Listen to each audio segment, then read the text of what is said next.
The Indians did a lot right, which made it really difficult for the Australians, and it's probably as good a away batting performance in a fourth innings as any in the history of the game. No one's gotten near 330 in the history of Test cricket at the Gabba. This was one out of the box, and you're allowed to be beaten by a better side, and unfortunately for the Australians, and this bowling attack, who doesn't get beaten very often, we were beaten in this Test match, and we probably paid for not taking our opportunities earlier in the summer. Can you come straight into the Test side from the BBL? We saw India bring a number of players who hadn't had a lot of red ball experience, pretty much straight out of the IPL, and then do a good job for them in Test cricket. Do you think that could still happen? There seems to be almost a nervousness around this nation to bring players out of the BBL and put them into Test cricket. Cal? Look, I had a number of conversations with Mike Hussey over the years about exactly this, format jumping and which ones are the easiest to go from. I've always found going from red ball cricket to T20 cricket a bit more difficult than going the other way. I quite often found that, personally, I was in a good positive mindset going into red ball cricket when I was coming out of 50 over or T20 cricket. I've always felt like in 4-day cricket I've been at my best when I've been in a positive mindset and made better decisions in that frame of mind. So personally, I think it's very doable. Obviously, you need some sort of preparation leading in, whether that's centre wickets, practice games, or in the nets. I'd say it's probably more centre wickets and in the nets coming out of the BBL and straight into a Test side, with the way it all shapes up at the moment, with no Shield cricket on. But I think it's doable, and I think the players are much more adept at jumping formats now than probably what we were maybe 7-8 years ago, and I think it's very doable. What about you, Ozzy? Yeah, we're in a professional game now. I think guys have jumped in and out. I've jumped in and out of Test matches to BBL and then BBL back to Test matches before. I mean, it's not impossible. So it's more of a mindset thing. I mean, it's sometimes it can be good going through formats, I've found, because you can play the 4-day stuff, go in T20 and do stuff slightly different, a bit more attacking role, and then come back in. It sort of just breaks it up, especially if guys have struggled in and out of innings and stuff. It can actually get you going a little bit too. So I personally don't think there is too much of an issue with that, but everyone's different too. I think I know some guys who are really, really set in their ways, and it would really annoy them going in between and out of formats because just the way they prepare, the way they get ready for it. So it's a very individual question. Marnus Labuschagne, by the way, just underlining what Usman and Callum both said, scoring 49 from 31 deliveries as the Heat in their innings, well, they've been able to put on 5 for 173 from their 20 overs. That's after winning the toss and electing to bat. The Heat 5 for 173. We'll pause. This is Grandstand. Be back with more from Callum Ferguson and Usman Khawaja and taking your calls. 1300 222 720, 1300 222 720, or the SMS is 0467 920 222.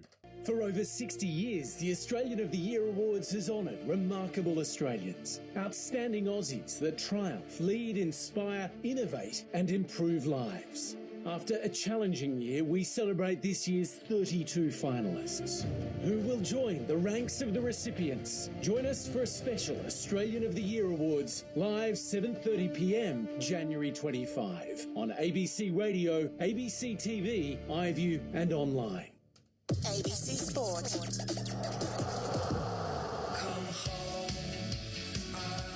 Across Australia, you're tuned to ABC Grandstand. It is the Cricket Hour. In the second part of National Grandstand, but I will update you on the A-League score. The Western United side leading Perth Glory 1-0 after 34 minutes, and the W League, the most recent score we had there, 74 minutes gone, and the Newcastle Jets 4 lead the Western Sydney Wanderers 1. Callum Ferguson and Usman Khawaja with us. Clint Wilden is my name, 1300 222 720, the number to call. To Peter and Tony in just a moment. But first, let's have a chat to Anthony, who's been very patient. G'day, Anthony. How are you guys? Well, how are you? Not too bad. First of all, the Test series, I thought it was fantastic. And I don't think there's too much blame on the Australians. I thought they'd done their best, and India was just too good. I think 20 years ago they just would have folded like most other teams, you know. But, it was a great Test series. It's good to see, you know, teams that are competitive coming to Australia. I think it's one of the best Test series I've seen in my 46 years on the planet, and I thought the last Test, as I mentioned, I got up and kicked the couch, but nevertheless, one of the best Test matches that you could possibly wish to see. It was right there. It was up for grabs right until the very end. It was fantastic, Anthony. Just one more thing. With that game being played on Australia Day, why don't they just change the day of the game, you know? Well, I guess the argument is a simple one. It is a public holiday. You want people to come along to the cricket. You want to give them as much opportunity to come along to the cricket. So, it's on the January the 26th. People have the day off. Again, I understand what Cricket Australia is trying to do. I think it's a discussion that this nation needs to have. And I don't understand why people get so angry about having the discussion, because it should have been, more inclusive in the first place. That's just my opinion. Feel free to abuse me on the SMS, 0467 920 222. Thank you, though, for your call, Anthony. That's the reason why there are games on, because people have the ability. If you're working, you've got the day off. You can take your family to the cricket. Let's go to Tony. Hello, Tony. Welcome to the program. G'day, gentlemen. Usman, I'd like to congratulate you. You're the first person in the last 4 days who has said that the Brisbane Test match, cricket won. It was a magnificent game. Test cricket is the winner. And don't forget, we just recently had the New Zealand-Pakistan Test match, the third one. That was a great match that Pakistan nearly pulled off. Test cricket will live forever because of these games. Well played, Usman. Well played to you too, Tony. Well said. But that is the point, though. Like, you can cheer for your team, but if you weren't thoroughly absorbed with that Test series and that Test match, there have been so many discussions along the way, Callum and Usman, where people are like, Test match, and, do we need to make it 4 days to keep people interested? Absolute nonsense when you get a series like that. Yeah, I think it's fantastic. 5 days. Oh, no, well, I was just going to say exactly what you were, I think. I mean, 5 days Test. I mean, it's just, I think we're both in agreement there. I'd be devastated if Test cricket went to 4 days, because you just miss out on all that drama on day 5, the wearing wicket, the ball going up and down, which, can, certainly test players to the absolute limit. Really test your steel and resolve when you see a few balls roll along the carpet and then one or two lift at you, and it's just such an enthralling drama, isn't it? And I'd hate to lose that day 5. It'd change the game forever, and not for the better. Sorry, guys, I'll be better next time in pointing out who you need to talk to first. Entirely my fault. Let's continue on. Daryl gives us a call. G'day, Daryl. Welcome aboard. Clint, how are you? I was going to say, I wonder if the series would have been a different situation had it been a full house of spectators. I mean, Australia and home teams always get an advantage out of having that hype and that tempo from the crowds, and this is reduced. And those are the sort of things, it's hard to quantify, but we've never had a situation where someone's taken a crowd away or cut it in half until the last year in a lot of sports. So you can see that, if the Barmy Army didn't exist in the Ashes, I know how the Ashes would go, is what I'm saying, It's a good point. I mean, Usman and Callum have walked out in front of crowds absolutely cheering against them. Again, I'll get Usman the first cab off the rank with this answer. Do you think it had some sort of an impact? And I mean, not with what happened in Sydney, but certainly just the overall roar of a crowd and how you feel when you head to the centre. I think, if anything, it's probably a positive impact for Australia. Okay. Because You don't know. Last time we played India, Melbourne Cricket Ground was absolutely filled with Indian supporters. They were all over us. Played a one-day there too against India, and they had the whole chant going like, if you go for Australia, roar, and Australian fans roar, and then if you go for India, roar, and the Indian roar was way louder than the Australian roar for a home game for us. Same thing happened in Sydney. There's a lot of expats and Indians in both Melbourne and Sydney, and the amount of Indian fans that were there, is in particular on the last day, the second last day, as the crowd started to dwindle. It's the one place, I reckon it's the one team that when you play against Australia, you don't really have as much of a home ground advantage in terms of the fans and the supporters, because the Indian supporters absolutely come out in numbers, and if the borders were open, I dare say that we would have got a lot more too. Callum, I'll ask you this question. Carolyn from Ballarat poses it on the SMS line, 0467 920 222. Do you think with Stokes and Pant have shown us perhaps that tests, it may be better at times to bat last now, because the second innings can have a bit of a feel of T20 cricket about it? Yeah, look, there's certainly some wickets around the world that, it can be fantastic batting on the last day. Some wickets don't deteriorate as much as you expect, and then obviously it's a bit of a roll of the dice if you were to bank on that being the case and bowling first at the start of the Test match. Look, I feel like at this point in time it's still advantageous to bat first, because over 5 days, with the heat in Australia, generally drying wickets right out, we generally see the cracks open up a lot more than what we ended up seeing at the Gabba and at other, the Wacker's the other one. You used to see the cracks open right up, but certainly I still feel like it's advantageous to bat first in most scenarios. I know Aussies generally have a similar line of thinking. It's whilst it's still a chance to happen, you still get the odd occasion where it is better to bat last.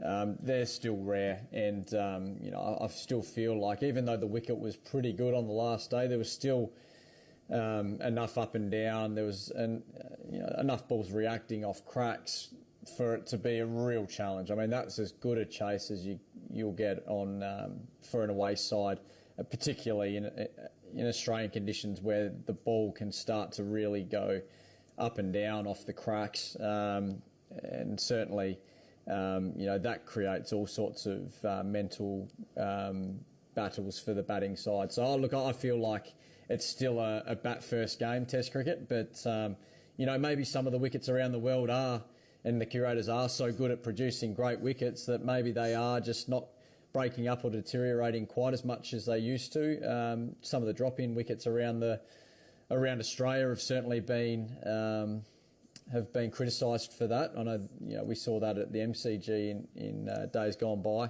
This year's wicket was a little bit different, obviously. In Adelaide Oval, well, it's probably got it's got a fair bit more grass on it. It lends itself to being a better seam bowling wicket than what it has been in the past, and therefore the games have been over in 3 or 4 days the last few years. But certainly the drop-ins have had a bit of a reputation in the last few years of just being a little bit too flat and not breaking up as much.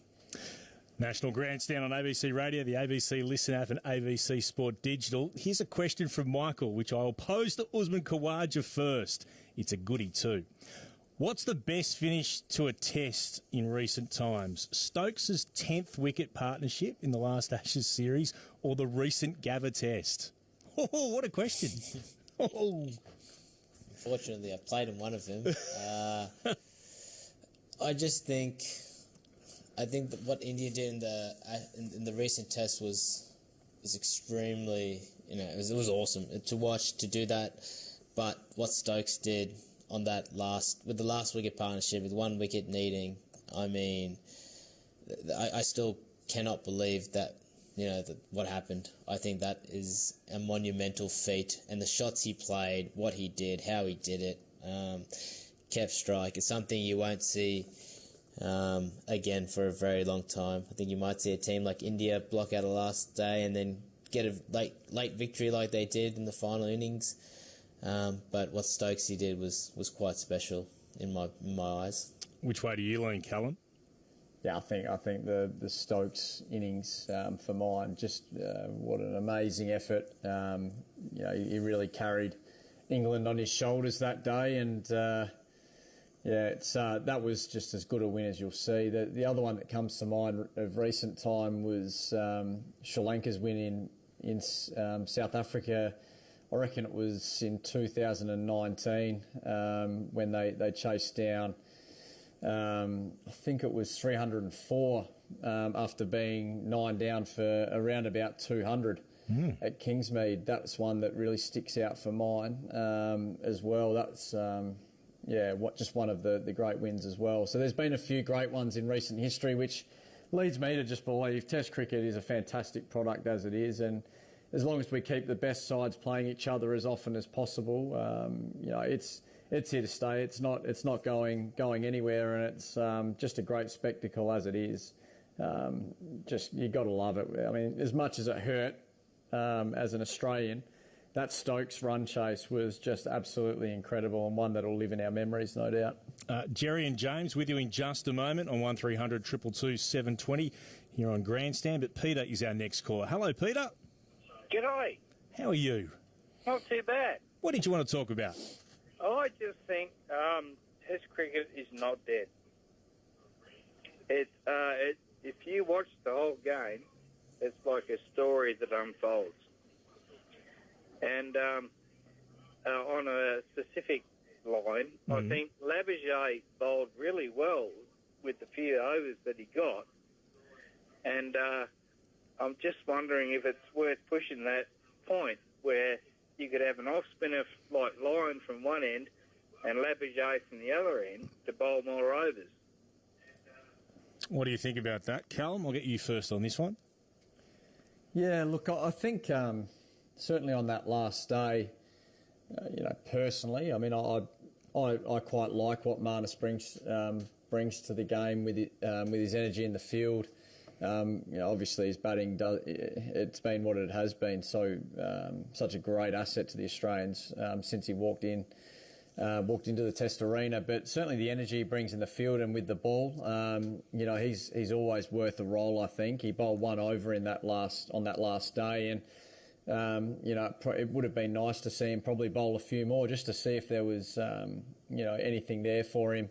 Going down the stretch, because he has got a happy knack. He finds a way to get a wicket, whether it's just one that turns a bit more on you or just a rank long hop that he's prone to bowling every now and then.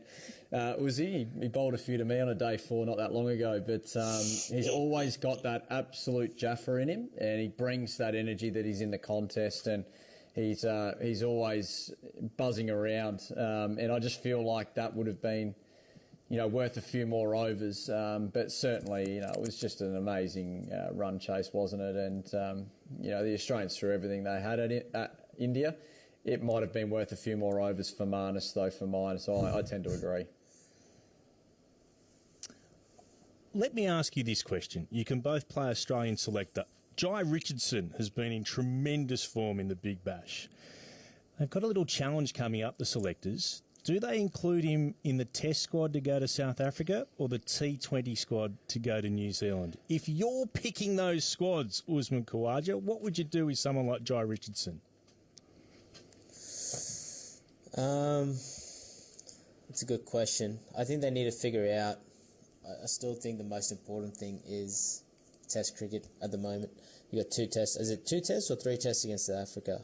I think it's a 2-test series. It's a 2-test series. I still think that takes precedence over everything else, but there's also a T20 World Cup coming up. So it's a tough one. Look, with him, he's bowling terrifically right now. He's a very good bowler. He's struggling throwing the ball at the moment with his shoulder. So whether or not he can get away in T20 cricket playing for Australia without being able to throw and dive. He can't really dive at the moment too. That's the only question a question mark I have with him for T20 cricket. If that's the case and you feel like you can't hide him in the field, then maybe you should be going on. If you feel like he's ready, ready to play at the workloads and everything else with Test cricket, then pick him in the Test team. He's obviously done well there before. So it's just a balancing act that they have to decide. If it was me, I'd probably be leaning towards Test cricket, I think, just because of that factor that he hasn't come back from a shoulder yet 100%. But I mean, the selectors might feel like they might be able to hide him in the field somewhere because he's so valuable as a bowler and as a hitter in T20 cricket, because he's batting really well at the moment too. So I know I've sort of been on the fence there, but it's a really tough question. It's a really tough question, that one. It depends what the selectors feel is more important, to be honest. It is a tough question, and that's why it's an interesting one. And on that, Josh Philippe, going back to what we were talking about, coming out of Big Bash cricket, could you go into a Test side? Hasn't represented the nation yet, but Callum Ferguson, you play Australian selector. What would you do with him?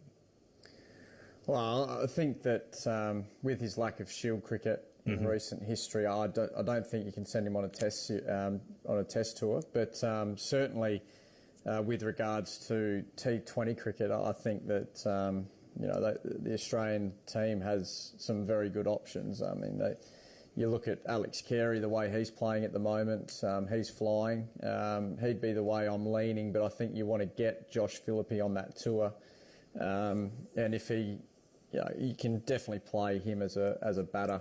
He doesn't need the gloves, Josh. So I think the form that he's in, we need to try and get him on a tour shortly. But again, it becomes the same issue that we've had for a long time with our T20 side. We have a tendency to keep picking top order players to bat in the middle order. If we keep taking too many top order players, and when I say that, we tend to go with the guys historically who are at the top of the runs table, and they generally are either openers or number threes. We don't pick enough historically, enough guys that are genuine middle order players who are adept at playing through the middle of the innings and